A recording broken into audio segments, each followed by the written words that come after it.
Hard as it is to believe, in the midst of a long run of wet, gray, cold winter weather, the spring garden season is right around the corner here in the Sacramento Valley. As I record this voiceover, I've already started all of our pepper varieties under grow lights, and we'll have all of our tomatoes seeded by the end of the week.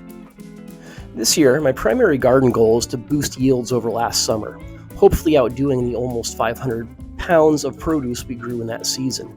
Now, I might live in Northern California, but I'm a rural New Englander by blood, so joyless productivity and irritable practicality are just baked into my DNA.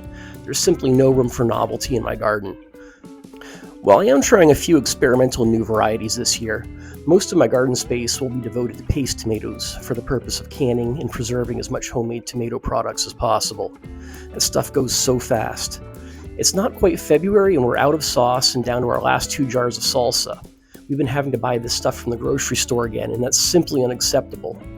So, to help organize my brain for the coming season, I've divided our overall garden into 3 separate sections. First up is what I'm calling the pantry garden. This is the primary backyard garden space I've featured in my videos dozens of times already. This space is going to be designated mostly for the growth of crops we're going to can, freeze, or dry for long-term storage. This section is all about production. Alright, so real quick, here's everything that's going in our pantry garden for the spring-summer 2024 season. Most of the space is actually going to be devoted to these Rio Grande determinate sauce tomatoes. These were our big sauce and paste tomato success in 2023. Not only are they incredible producers for a determinate plant, we got about 8 pounds per plant out of these last year. They were very blossom end rot resistant. By contrast, our San Marzanos, which they did on average maybe 1 pound or 2 more per plant, but we lost about 1/4 of all fruits to blossom end rot in those. Also, I can plant about 2 Rio Grandes in the space. I can plant 1 indeterminate San Marzano. So overall, even though I'm doing a plant that maybe gives a little less per plant, I can do way more plants. So as a garden, I'm going to get more, hopefully going to get way more sauce tomatoes to can and preserve. Additionally, what I love about the Rio Grande, I can't stop singing the praises of this variety. The tomatoes have a very long shelf life. San Marzanos start to wrinkle up in maybe a week after ripeness, maybe a little less. These will keep for like 2 to 3 weeks fully ripe. So if life gets in the way, as it often does, and I have to put off a canning or preserving project, I know that the tomatoes are going to keep a little longer and kind of wait for me to get around to it. All right, for slicing tomatoes, we are, of course, doing about 6 plants of these Cherokee purples, our tried and true slicer. These are proving to be very heat and dry tolerant. We got quite a bit out of our handful of plants last year. I think I did 5, we grew more of these than we could actually eat. The other thing, and I'm excited about this, I decided to try 1 new variety of slicing tomato this summer. This is the Virginia Sweets. I got this through, of course, Sandia seed, and I just did a little research on adding another slicing variety that's heat and drought tolerant, and this came up. It looks like a pretty tomato, so hopefully these produce for us, and they, something a little different to add to the mix. One thing that from the tomatoes that everyone's going to notice is missing: cherry tomatoes. After a lot of thought, I've opted not to do any large bush indeterminate cherry tomatoes this year. The reason being is I'm going to have my work cut out for me already, keeping on top of all of the canning and preserving of the Rio Grande tomatoes, and I have to cut something somewhere, and keeping up with both the pruning and the harvesting of indeterminate cherry tomatoes, it gets to be a lot.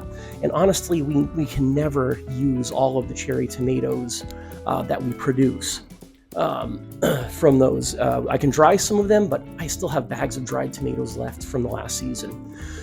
So I'm not going to do any large indeterminate cherry tomatoes, but we will get our cherry tomato fix covered elsewhere. I'll put it that way.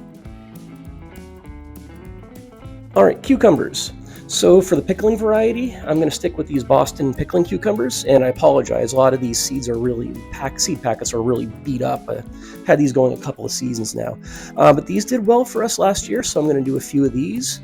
Also, the tried and true Armenian cucumber, which are a great super hot weather alternative to most other cucumber varieties.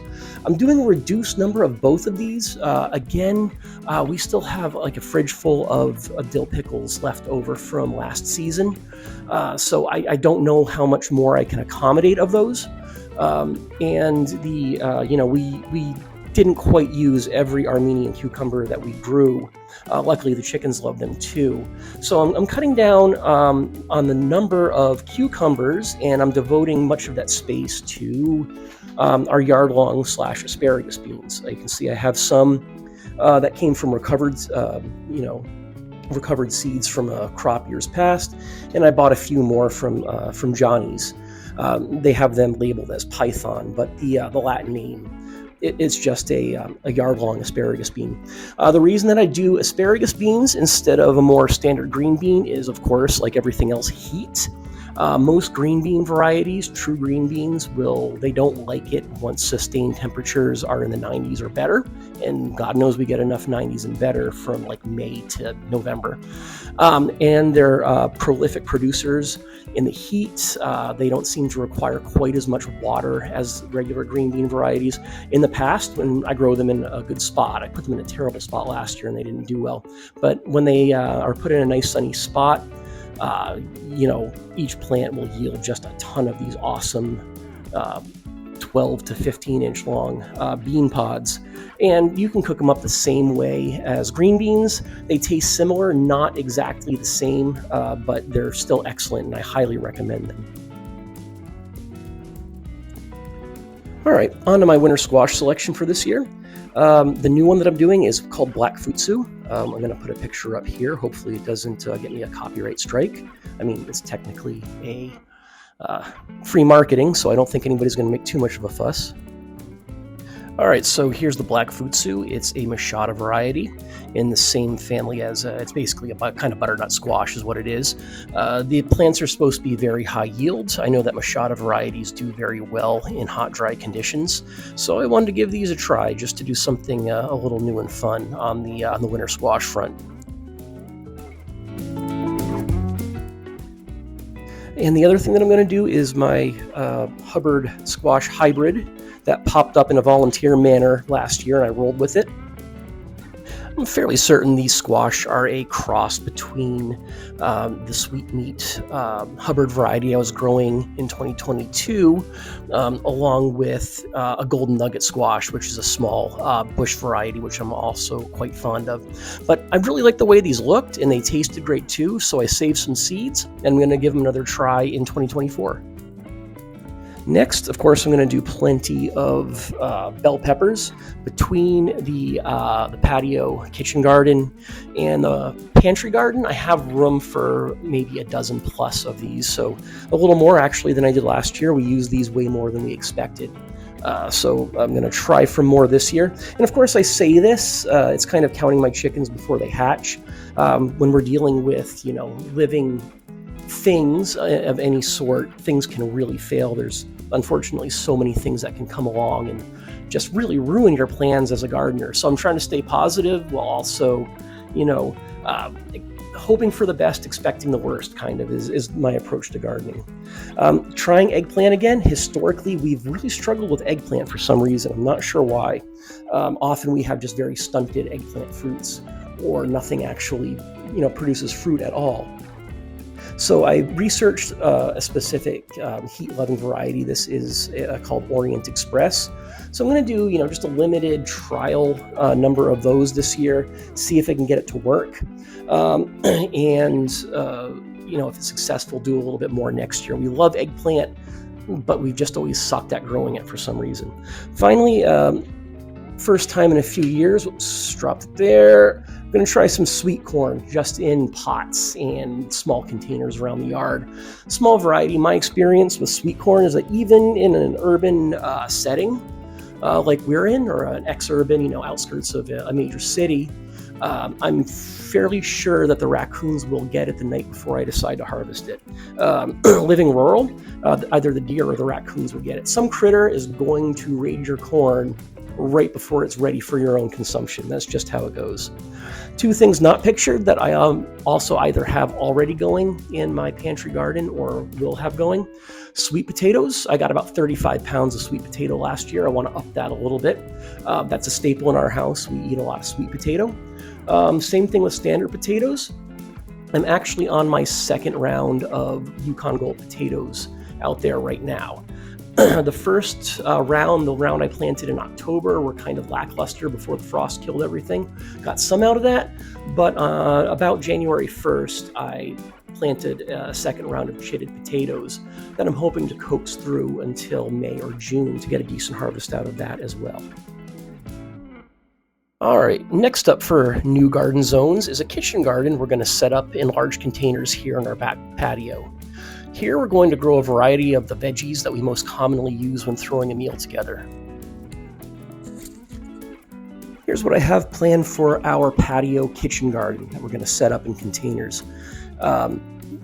Really a minimal loadout here, just things that you would want to grab maybe for a quick salad or other meal that you're making right on the back patio. I'm going to try this lettuce. I've had some success with this lettuce blend in the past. Burpee's has it advertised as the Heatwave blend. I've managed to get this through it sort of Heatwave, in May and June. I've been able to get it through until there's just no lettuce blend in the world that's going to put up with 90 plus 100 plus degree temperatures for days at a time. But this should get us some, nice fresh early season salads. Been wanting to try this bush variety, bush champion here, cucumber plant. We don't really need any cucumbers between the Armenian cukes and the Pickling cukes. That's going to meet all of our needs, but I'm just really curious about this variety. And plus, it's slightly different texture and flavor profile. Some things maybe you just don't want that bumpy green texture of the Armenian cucumber for. This is primarily where we're going to get our cherry tomato fix. This Botanical Interests patio variety tomato has proven to be great, actually. It's very prolific for a very compact determinate plant. I'm going to do maybe one or two of these, and I've also ordered a second variety of a red bush variety cherry tomato to do on the patio, just to spice it up a bit, get a little more variation in there. Probably also going to do a bell pepper plant or two on the patio, if for nothing else than just to get more space for bell peppers. We were really loving those last summer, having those fresh and available. So that's really it for the patio, except for, and I'll go over this at the end, herbs and flowers are going to be snuck into extra space wherever I can find them. So I'm sure that there is going to be some herbs and decorative flowers worked into the patio garden plan. Moving on, here's where we're going to install what we're calling a salsa garden. So we've been wanting to do something with this front yard space for a few years now, but kept backburnering development in lieu of backyard projects. So now that we're completely out of room in the backyard, this is the year where we're actually going to do something with this space. All right, and here is what's going to go into the front yard salsa garden that I'm excited to set up. First up is some nice, slightly spicy Anaheim chilies. Never grown these before. I got this as when I ordered in those Virginia Sweets tomatoes. They included these free, and I thought, why not give them a try? I don't always want something that's going to, incapacitate me for hours when it comes to spicy peppers. Honestly, I'm not a heavyweight when it comes to spicy food. Serranos, these proved to be our big hot pepper staple last year. They did great, and they were one of the few peppers we grew that actually had heat. For some reason, 2 years in a row, I've really struggled with our hot peppers not being hot. For instance, our Thai chilies, which should, put me on my butt for several hours, didn't taste like much of anything. Not sure what's going on or why that is, but hopefully doing a new garden in a new location and sticking to the ones that I knew were hot last year will help. Likewise, our cayenne peppers did great last year. Still have a bunch of powdered cayenne that we use regularly in cooking. Stuff's great to have around. Going to do a handful of habaneros. I've had limited success with habanero in the past, so I'm going to do maybe 3, maybe 4 plants at the most of these. And these real deal hybrids, I saw these and it was an impulse buy because they looked neat. So here's what these look like. These are touted as having the flavor profile of a habanero and the hotness level, the Scoville level of Tabasco. Also, from the picture, it looks like they're about as big as a bell pepper. So if they work, they'll be really interesting. So there you have it. That's my hot pepper garden. All right, and here are all of the herbs and flowers that I'm going to sprinkle in wherever there might be a little bit of extra space, especially basil. Can't ever have enough basil. We do a ton of it, cook with a ton of it. Dill is another thing that we use an awful lot of, especially, we do a lot of pickling. Fan of fresh homemade dill pickles. Cilantro. I can't stand this stuff, but my wife loves it, so we're going to do a little bit out in the new salsa garden. We just have to really make sure to label the salsa jars well, so I don't end up eating one with that's been contaminated by cilantro. And what else do we have here? I've got a wide selection of sunflowers, marigolds. Plant those. The marigolds are actually, they will repel pests to a degree. The sunflowers, I just really like sunflowers, and they do attract a lot of pollinators, so those are great to have around. And that is really it for my garden plan. I have another couple of videos planned coming up on how I start my seeds, so I hope some of you will come back for that. Thanks for watching, and stay tuned.